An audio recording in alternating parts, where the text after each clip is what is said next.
नमस्कार, जय हिंद, वंदे मातरम। मित्रों, आपका उज्ज्वल क्लासेज आरटीपी पर स्वागत है, अभिनंदन है। मैं Bhagwat Tripathi DElEd 4th semester में लेक्चर 5 में जो टॉपिक लेकर उपस्थित हुआ हूँ, उस टॉपिक का नाम है आधुनिक काल। और इस आधुनिक काल से संबंधित तमाम तरह के क्वेश्चंस आपके पेपरों में पूछे जाते हैं। तो आइए हम आधुनिक काल के बारे में पढ़ने का प्रयास करते हैं और समझते हैं कि आधुनिक काल क्या है। देखिए, आधुनिक काल या रीतिकाल, भक्ति काल या आदिकाल, इस तरह से जो कालों में हमारा हिंदी साहित्य बटा हुआ है, जिसको आचार्य रामचंद्र शुक्ल जी ने 4 भागों में डिवाइड किया है। हिंदी साहित्य का इतिहास या उनके द्वारा लिखित एक पुस्तक है। तो उस आधार पर इन्होंने जो आधुनिक काल नाम बताया है, तो सर्वप्रथम आधुनिक काल को पढ़ने से पूर्व हम इसकी समय अवधि को जानने का प्रयास करेंगे। देखिए, आधुनिक काल की जो समय अवधि है वह संवत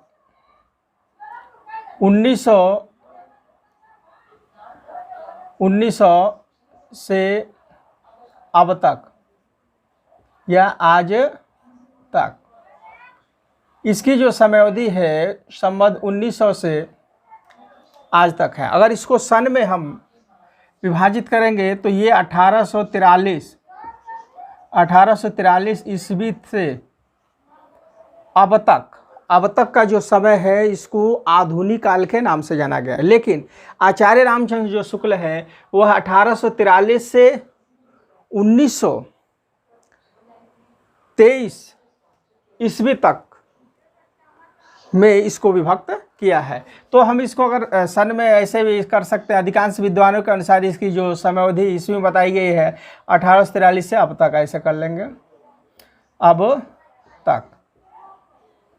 ठीक है। अब जो आधुनिक काल है, आधुनिक काल के भी अनेकों नाम है, अर्थात कई विद्वानों ने इस काल को भी अलग अलग नामों से विभाजित किया है। तो इसको भी हम जान लेते हैं कि आधुनिक काल को किस विद्वान ने, किस लेखक ने क्या कहा है। तो पहला, आधुनिक काल को गद्य काल भी कहा गया है। ठीक है, गद्य काल, आधुनिक काल को गद्य काल भी कहा जाता है। तो आधुनिक काल को गद्य काल किस विद्वान ने कहा है, तो इसको आप याद कर लेंगे, आचार्य रामचंद्र शुक्ल जी ने। आचार्य रामचंद्र शुक्ल जी, आचार्य रामचंद्र शुक्ल जी ने आधुनिक काल को किस नाम से पुकारा है, तो आपका आंसर होगा गद्य काल। ठीक है, या आधुनिक काल को गद्य काल किसने कहा है, तो आचार्य रामचंद्र शुक्ल जी ने। दूसरा, इसी काल को आधुनिक काल कहा गया है। तो अब ये क्वेश्चन बनता है कि आधुनिक काल किसने कहा है, आधुनिक काल को आधुनिक काल किसने नाम दिया है। तो आंसर हो जाएगा डॉक्टर रामकुमार वर्मा। रामकुमार वर्मा जी ने आधुनिक काल को आधुनिक काल नाम दिया है। तीसरा, इसका नाम हो जाएगा वर्तमान काल। वर्तमान काल, अर्थात आधुनिक काल को वर्तमान काल नाम किसने दिया है, तो आंसर हो जाएगा मिश्र बंधु। मिश्र बंधुओं ने आधुनिक काल को वर्तमान काल के नाम से विभाजित किए हैं। मिश्र बंधुओं ने आधुनिक काल को वर्तमान काल कहा है। ठीक है, गद्य काल किसने कहा है, आचार्य रामचंद्र शुक्ल जी ने। आधुनिक काल को आधुनिक काल किसने कहा है, डॉक्टर रामकुमार वर्मा। और वर्तमान काल किसने कहा है, तो मिश्र बंधुओं ने। तो इतना आप जान गए। अब आगे हम आधुनिक काल के बारे में पढ़ते हैं। देखिए, जो आधुनिक काल है आधुनिक काल को युगों में बांटा गया है। ठीक है, आधुनिक काल को युगों में बांट दिया गया है। अलग अलग युगों में इस आधुनिक काल को बांटा गया है और आधुनिक काल में ही गद्य का जन्म हुआ है। जैसे क्वेश्चन आता है कि आधुनिक हिंदी गद्य साहित्य के जन्मदाता कौन है। ठीक है, आधुनिक हिंदी गद्य साहित्य के जो जन्मदाता है उनका नाम है आचार्य भारतेंदु हरिश्चंद्र।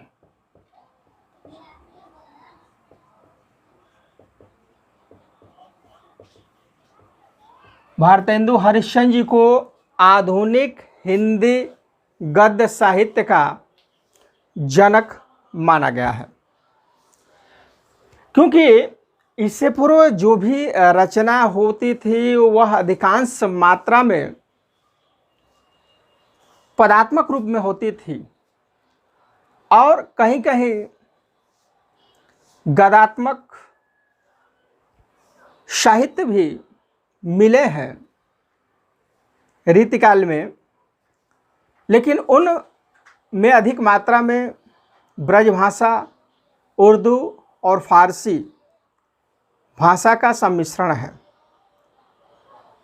अब क्वेश्चन ये बनता है कि खड़ी बोली, जो खड़ी बोली है, खड़ी बोली गद्य की प्रथम रचना कौन सी है।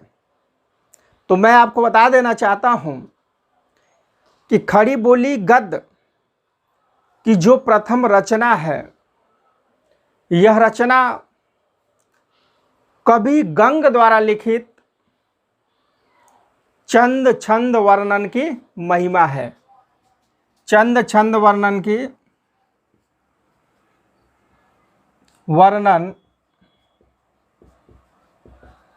की महिमा।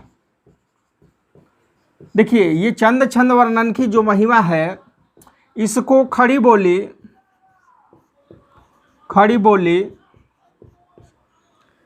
गद्य का प्रथम रचना माना गया है। प्रथम रचना, ठीक है। खड़ी बोली गद्य की प्रथम रचना चंद छंद वर्णन की महिमा है, जिसके कवि गंग जी हैं। और यह जो रचना है, यह रचना सम्राट अकबर के काल की रचना है।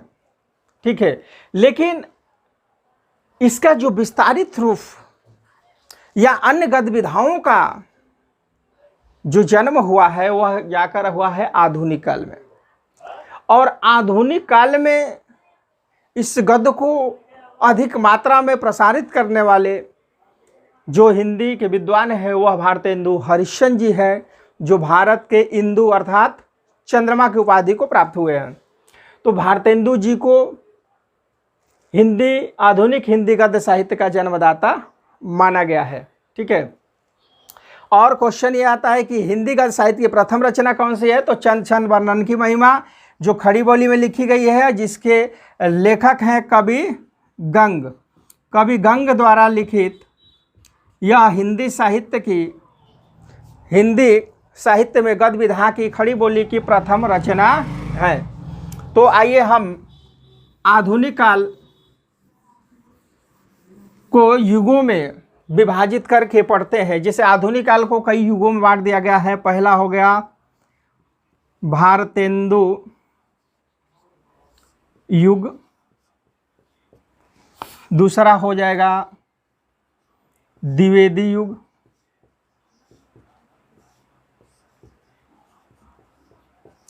तीसरा हो जाएगा छायावादी युग,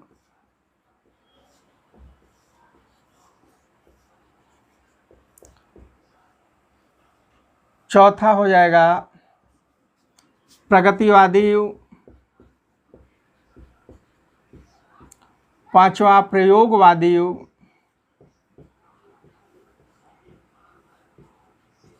और जो छठवां हो जाएगा वह नई कविता का युग है। नई कविता का युग। ठीक है, भारतेंदु युग, द्विवेदी युग, क्षयवादी युग, प्रगतिवादी युग, प्रयोगवादी युग और नई कविता का युग। इस तरह से आधुनिक काल को युगों में विभाजित कर दिया गया है। अब क्वेश्चन एक यहाँ पे भी बनता है कि इन युगों में से किस युग को स्वर्ण युग कहा गया है। तो देखिए, ये जो क्षयवादी युग है इसको स्वर्ण युग कहा गया है। ठीक है, स्वर्ण युग, क्षयवादी युग को स्वर्ण युग की उपाधि दी गई है। भारतेंदु युग की समय अवधि क्या है? तो इसको समय अवधि है 1950 ईस्वी से 1850 ईस्वी से 1900 ईस्वी तक की समय अवधि भारतेंदु युग के नाम से जाना जाता है। 1900 ईस्वी से 1920 ईस्वी तक के समय को द्विवेदी युग माना गया है। 1920 ईस्वी से 1936 ईस्वी तक के काल को समय को क्षयवादी युग माना गया है। 1936 ईस्वी से 1943 ईस्वी तक के समय को प्रगतिवादी युग माना गया है और 1943 ईस्वी से 1953 ईस्वी तक के काल को प्रयोगवादी युग माना गया है और 1953 ईस्वी से अब तक के समय को नई कविता के युग से जाना जाता है। नई कविता युग का युग कहा गया है। ठीक है, तो जो भारतेंदु युग है, इस भारतेंदु युग में हिंदी गद्य विधाओं का जन्म हो चुका था। कई गद्य विधाएँ इस युग में हिंदी साहित्य में आ चुकी थी। अर्थात भारतेंदु युग में हिंदी की जो अन्य गद्य विधाएँ हैं, जैसे नाटक है, उपन्यास है, कहानी है, आत्मकथा है, जीवनी है इत्यादि अनेक गद्य विधाओं का जन्म इस भारतेंदु युग में हो चुका था। और नई कविता तक आते आते यह जो गद्य विधाएँ हैं इनकी संख्या लगभग 20 तक पहुंच गई। तो आइए हम भारतेंदु युग में जो श्रेष्ठ कवि हैं उनको जानने का प्रयत्न करेंगे। जैसे क्वेश्चन आता है कि भारतेंदु युग के 2 श्रेष्ठ कवियों का नाम बताइए, तो सबसे पहले हम भारतेंदु हरिश्चंद्र जी के बारे में जानने का प्रयत्न करते हैं।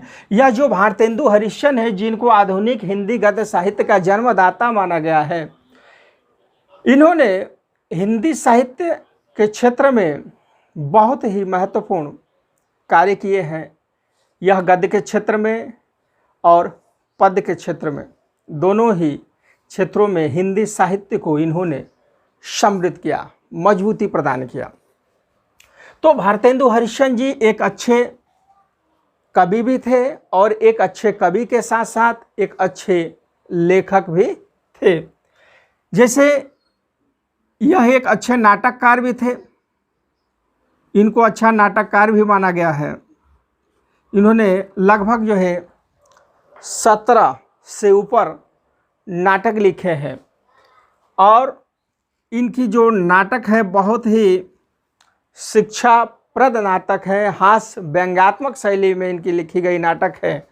जैसे एक आध दो नाटक का हम यहाँ उदाहरण ले लेते हैं। जैसे क्वेश्चन आता है कि अंधेर नगरी नाटक के रचनाकार कौन है? अंधेर नगरी जो बहुत ही फेमस इनकी रचना है, अंधेर नगरी, चौपट राजा।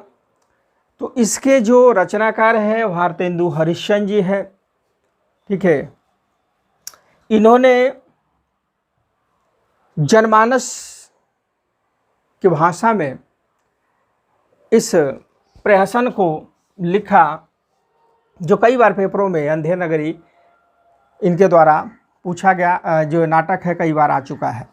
अब देखिए, इनसे संबंधित जैसे काव्य भी है, प्रेम पचीसी है, इत्यादि अनेकों काव्य भी इन्होंने लिखे हैं।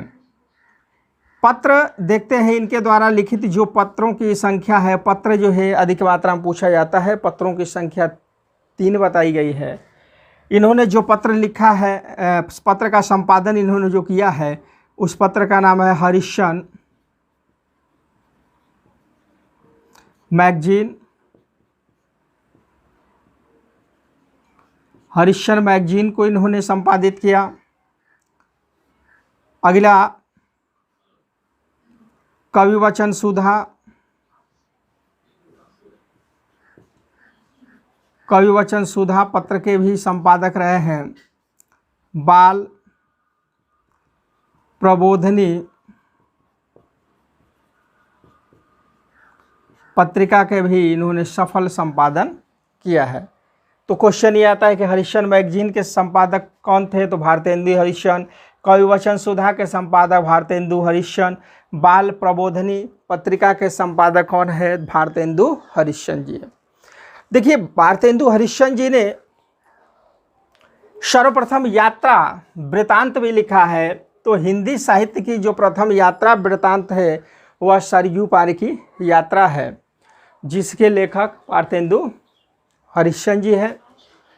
और अभी आगे आपको बताएंगे जो नाटक है उसके हिंदी साहित्य में प्रथम नाटक कौन सी है, हिंदी साहित्य की प्रथम उपन्यास कौन सी है, हिंदी साहित्य का प्रथम कहानी कौन सा है, इन सब के बारे में आप लोगों को विस्तार से बताएंगे। वीडियो के अंत तक आप लोग बने रहिए और आधुनिक भारतेंदु हरिश्चंद्र जी के बारे में हम लोगों ने जाना, इनकी पत्रिकाओं के बारे में कि कौन कौन सी इन्होंने पत्रिकाओं का सफल संपादन किया। अब आइए देखते हैं कि इस युग के जो श्रेष्ठ और जो कवि हैं उनका नाम क्या है। तो देखिए, बालकृष्ण भट्ट, बालकृष्ण भट्ट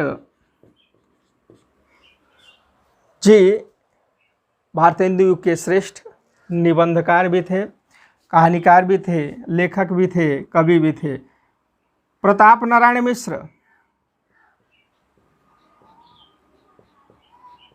प्रताप नारायण मिश्र जी भी भारतेंदु युग में आने वाले सर्वश्रेष्ठ लेखक हैं, एक अच्छे निबंधकार भी हैं। इनकी रचना अधिक मात्रा में जैसे बात है, भाव है, आँखें हैं, दांत है इत्यादि शरीर के अंगों पर अधिक मात्रा में इनकी व्यंग्यात्मक शैली में प्रताप नारायण मिश्र जी की रचना मिलती है।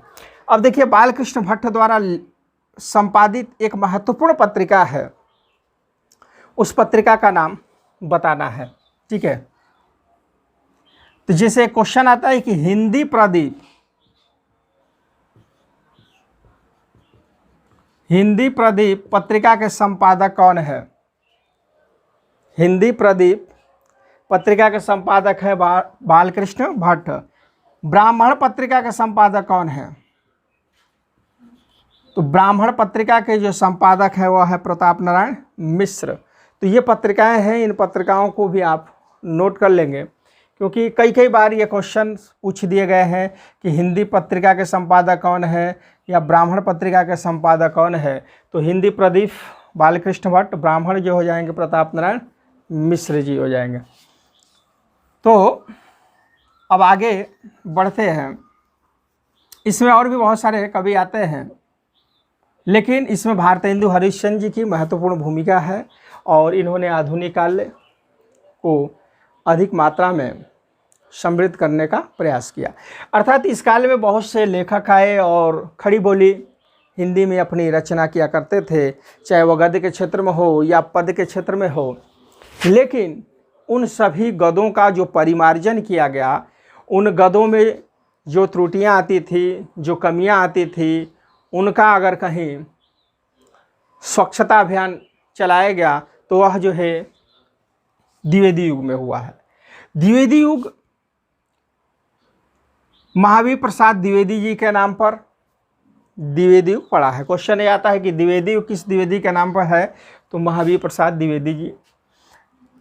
महावीर प्रसाद द्विवेदी जी भी एक अच्छे निबंधकार और श्रेष्ठ कहानीकार भी थे। तो द्विवेदी युग के अंतर्गत अनेक जो कवि भारतेंदु युग में गद्य लिखते थे, तो इस युग में उनमें जो त्रुटियां होती थी, जो कमियां होती थी, उसको ये छांट देते थे, अलग कर देते थे और बोलते थे कि फिर इस कमी को सुधार कर आइए, तब हम इसको अपनी पत्रिका में छापेंगे। क्योंकि इन्होंने एक पत्रिका का सफल संपादन किया था, सरस्वती। बहुत ही फेमस यह पत्रिका है सरस्वती। सरस्वती पत्रिका के संपादक कौन हैं? ठीक है, सरस्वती पत्रिका के जो संपादक हैं वह है महावीर प्रसाद द्विवेदी, आचार्य महावीर प्रसाद द्विवेदी जी। आचार्य महावीर प्रसाद द्विवेदी जी को सरस्वती पत्रिका का संपादक माना गया है। ये इस पत्रिका का सफल संपादन 1903 ईस्वी से 1920 ईस्वी तक इन्होंने किया है। अर्थात एक लंबे समय तक यह इस पत्रिका के सफल संपादक रहे और बहुत ही फेमस एक पत्रिका थी। जितने भी हिंदी साहित्य में चाहे उपन्यास हो, कहानी हो या निबंध हो या कोई भी काव्य हो, यह छपने के लिए इस पत्रिका में जब आती थी तो उसको छापने से पूर्व उसको भली भांति ये पढ़ते थे और जो उसमें कमियां होती थी तो फिर ये कवियों को बताते थे कि ये कमियां हैं, इसको सुधार कीजिए तो भी हमारा हिंदी साहित्य समृद्ध होगा। तो इस तरह से इस युग में हिंदी साहित्य में जो भी रचना थी उसका परिमार्जन किया गया। देखिए, सरस्वती पत्रिका का संपादन इन्होंने 1903 से 1920 ईस्वी में किया प्रयाग से। प्रयागराज इलाहाबाद से इन्होंने सरस्वती पत्रिका का सफल संपादन किया। क्वेश्चन ये आता है कि सरस्वती पत्रिका का संपादक स्थल कहाँ है? तो प्रयागराज। इस पत्रिका का संपादन सन कौन सा है? तो 1903 से 1920 ईस्वी तक। ठीक है, इसके संपादक कौन है? तो आचार्य महावीर प्रसाद द्विवेदी जी हैं।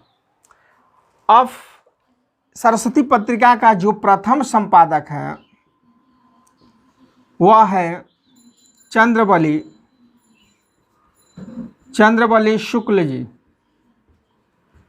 चंद्रबली शुक्ल को सरस्वती पत्रिका का प्रथम संपादन माना गया है, जो 1900 ईस्वी से 1902 ईस्वी तक इन्होंने इसका संपादन किया। इसके बाद इस पत्रिका के सफल संपादक के पद पर महावीर प्रसाद द्विवेदी जी नियुक्त हो गए और इन्होंने इस पत्रिका को एक लंबे समय तक बढ़ाने का कार्य किया। तो प्रत्येक युगों की अनेक प्रवृत्तियां हैं, अनेक विशेषताएं हैं। उन विशेषताओं को भी आप जानेंगे और इस युग की अनेक रचनाओं के भी बारे में हम अध्ययन करेंगे। आगे इस वीडियो को संक्षिप्त में इसी बता रहे हैं ताकि बहुत ज़्यादा लंबा ना हो। तो हम जो है क्षयवादी युग के बारे में चर्चा कर लेते हैं। क्षयवादी युग जिसकी समयावधि 1920 से 1936 ईस्वी तक माना गया है। क्षयवादी युग के 4 श्रेष्ठ कवि हैं जिनको स्तंभ कवि की उपाधि दी गई है। ठीक है, और क्षयवादी युग को स्वर्ण युग भी कहा गया है। क्षयवादी युग के जो जनक हैं वह जयशंकर प्रसाद जी हैं।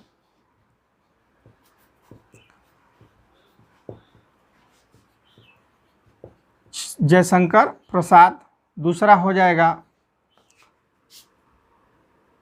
पंत,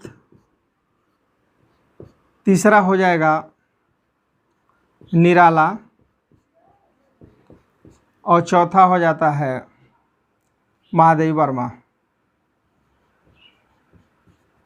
ठीक है, महादेवी वर्मा, ये हो जाएगी चौथा। 4 स्तंभ कवि हैं इसके छायावादी युग के। पहला हो जाएंगे जयशंकर प्रसाद, दूसरा हो जाएंगे सुमित्रा नंदन पंत, तीसरा हो जाएंगे सूर्यकांत त्रिपाठी निराला, और चौथा 4 स्तंभ कवि है महादेवी वर्मा।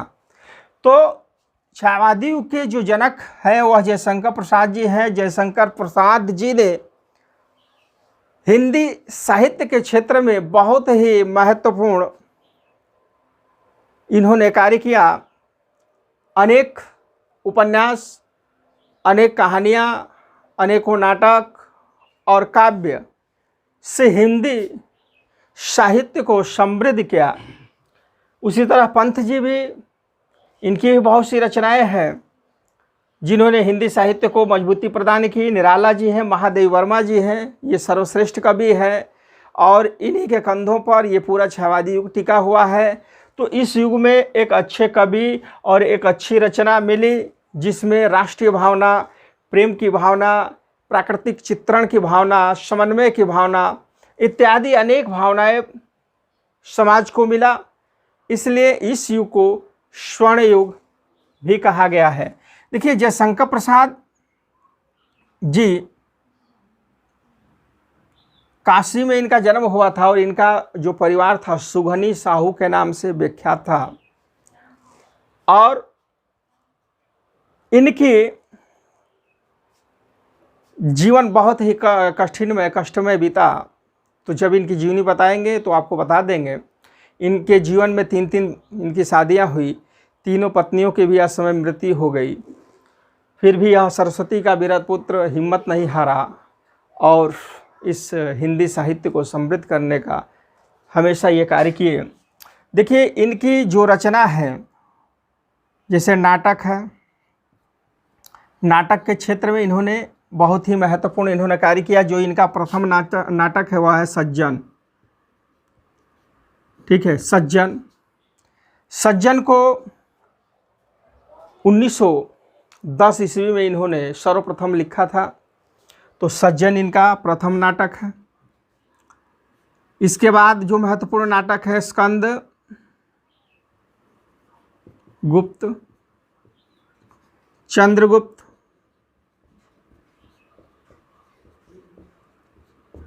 विशाख,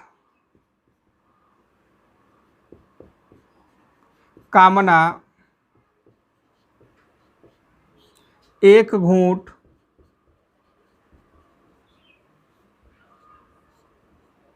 जन्मेजय का नागयज्ञ,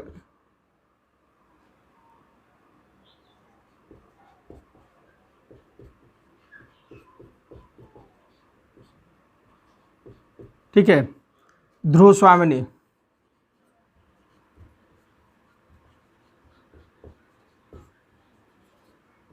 इत्यादि।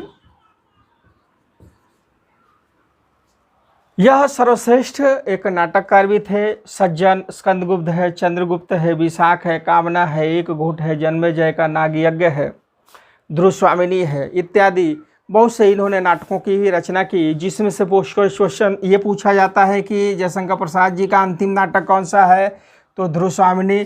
जयशंकर प्रसाद जी का प्रथम नाटक कौन सा है, तो सज्जन हो जाएगा। ठीक है, तो इस तरह से आप इनके द्वारा लिखित नाटकों का भी, रचनाओं को भी आप याद करने का प्रयास करिए। अगला, इनके द्वारा लिखित कुछ महत्वपूर्ण कहानियों को हम जानते हैं कि इन्होंने कहानी कौन कौन सा लिखा है। तो जो महत्वपूर्ण और इम्पॉर्टेंट कहानियाँ हैं उसको नोट कर लेंगे। जैसे इन्होंने कहानी के भी क्षेत्र में कार्य किया है, कहानी भी इन्होंने लिखा है। इनके द्वारा लिखित कहानी है बहुत ही महत्वपूर्ण है गुंडा। गुंडा कहानी के लेखक कौन है, तो जयशंकर प्रसाद। आकाशदीप, आकाशदीप, इंद्रजाल, ममता,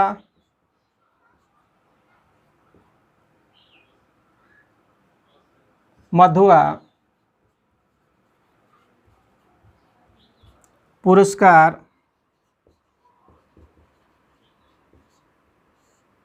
बहुत ही इंपॉर्टेंट कहानी है, पुरस्कार से संबंधित आता है कि पुरस्कार कहानी के लेखक कौन है, तो जयशंकर प्रसाद। गुंडा कहानी के लेखक जयशंकर प्रसाद। मधुआ कई बार पूछा गया है, मधुआ कहानी के लेखक कौन है, तो मधुआ कहानी के भी जो लेखक हैं वह जयशंकर प्रसाद जी हैं। आकाशदीप है, इंद्रजाल है, इत्यादि अनेक इन्होंने कहानी भी लिखा है। तो ये जो कहानियां हैं इनको पढ़ने से एक समाज को एक अच्छी दिशा, एक अच्छा सीख मिलता है, इसलिए इस युग को हम स्वर्ण युग मानते हैं। ठीक है, अब आइए थोड़ा सा इनके द्वारा लिखित उपन्यास को जान लेते हैं। इन्होंने उपन्यास के भी क्षेत्र में कार्य किया है, जैसे इनके द्वारा लिखित जो उपन्यास है तितली, कंकाल, इरावती। इरावती जो अपूर्ण है, अपूर्ण, क्योंकि ये लिख रहे थे तभी इनकी मृत्यु हो गई, तो पूरा नहीं हो पाई। क्वेश्चन ये आता है कि तितली उपन्यास के लेखक कौन है, तो जयशंकर प्रसाद। कंकाल उपन्यास के लेखक कौन है, तो जयशंकर प्रसाद। तो ये महत्वपूर्ण रचना है जो इस छायावादी युग के जो कवि हैं इनके द्वारा लिखित जो रचना है बहुत ही महत्वपूर्ण है। इससे संबंधित अधिक मात्रा में रचनाओं को देख करके पूछा जा सकता है यह रचना किस कवि की है, किस रचनाकार की है। आइए थोड़ा सा इनके बारे में हम देखते हैं कि काव्य के क्षेत्र में इन्होंने हिंदी साहित्य को क्या क्या काव्य प्रदान किया। तो काव्य या कविता के क्षेत्र में भी इन्होंने महत्वपूर्ण रचनाएं दी, जैसे कामायनी। कामायनी बहुत ही महत्वपूर्ण एक महाकाव्य है। क्वेश्चन ये आता है कि कामायनी काव्य है कि महाकाव्य है कि प्रबंध काव्य है या चंपू काव्य है, तो कामायनी क्या है, एक महाकाव्य है। महाकाव्य। सर्ग पूछ दिया जाता है कि कामायनी में कितने सर्ग हैं, तो कामायनी में 15 सर्ग है। ठीक है, खड़ी बोली में लिखा गया है। मनु और श्रद्धा का चित्रण या वर्णन इस कामायनी में किया गया है। झरना, झरना भी इनके द्वारा लिखित एक महत्वपूर्ण कविता है। इसके अतिरिक्त इन्होंने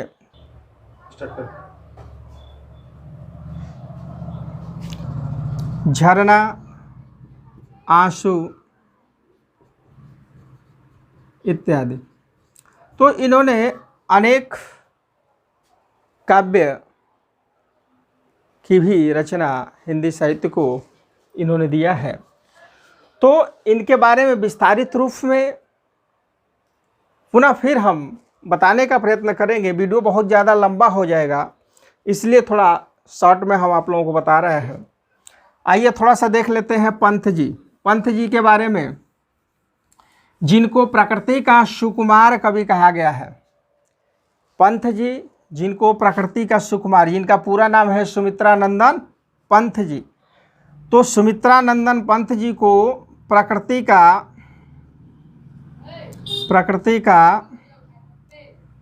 सुकुमार कवि माना गया है। प्रकृति का सुकुमार कवि कौन है, तो सुमित्रानंदन पंत जी। एक क्वेश्चन आता है, ज्ञानपीठ पुरस्कार अर्थात हिंदी साहित्य के क्षेत्र में सर्वप्रथम ज्ञानपीठ पुरस्कार किस कवि को मिला था। बहुत ही इंपॉर्टेंट क्वेश्चन, ज्ञानपीठ पुरस्कार।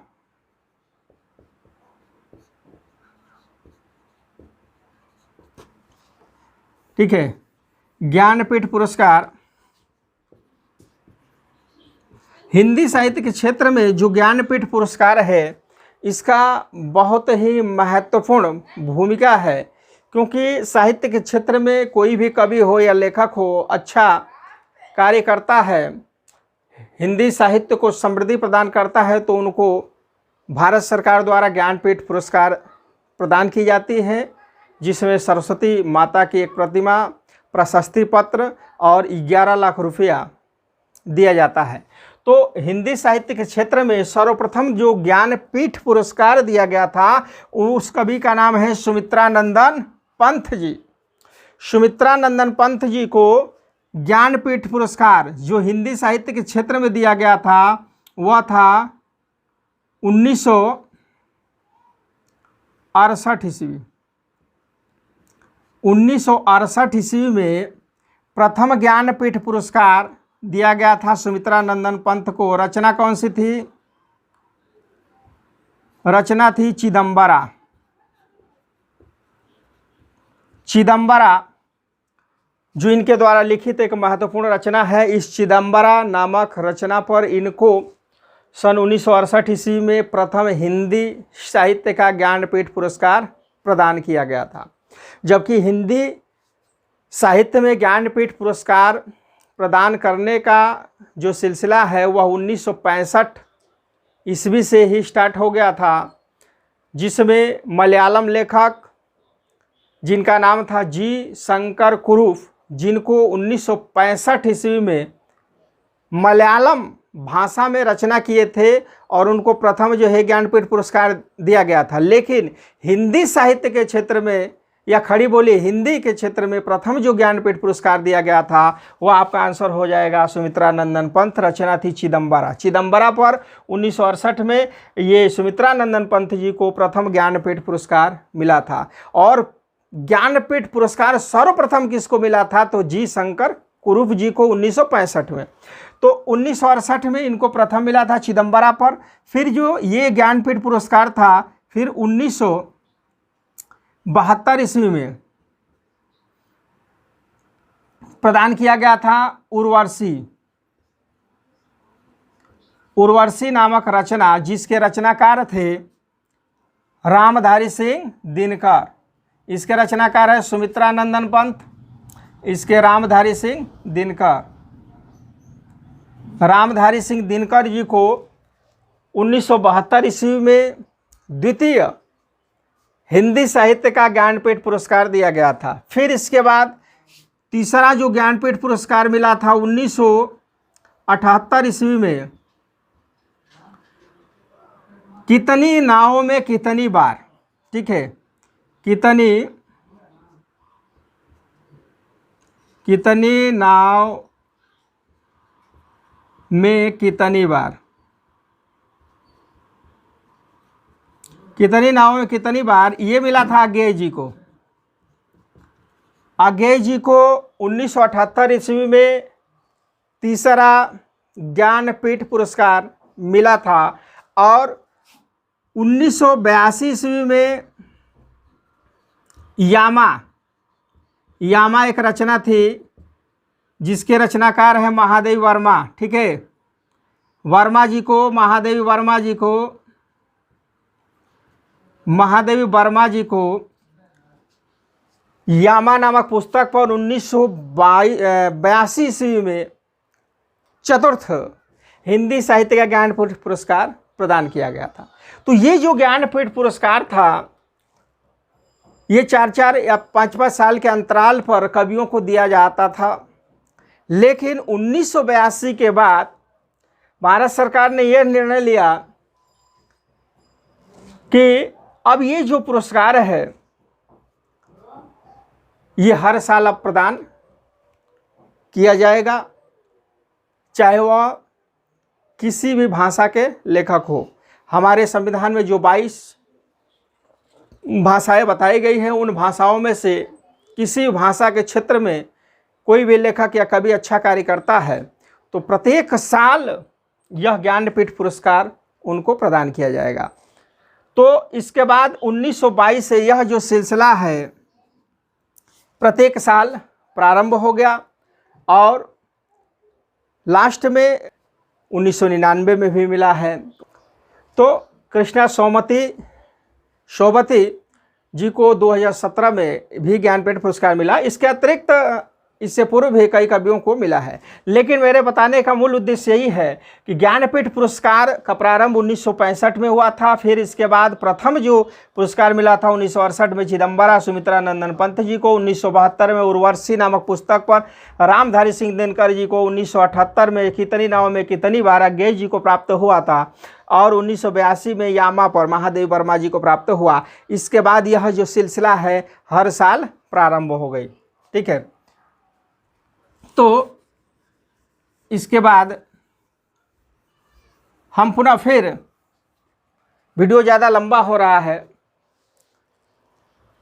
अगला जो पार्ट है निराला जी, यहाँ से और इधर का पार्ट अगले वीडियो में पढ़ेंगे।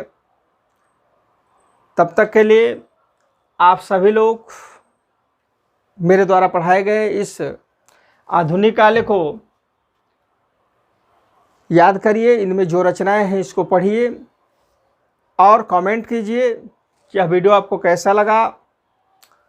फिर आपसे मुलाकात होगी अगले वीडियो में। तब तक के लिए जय हिंद, जय भारत।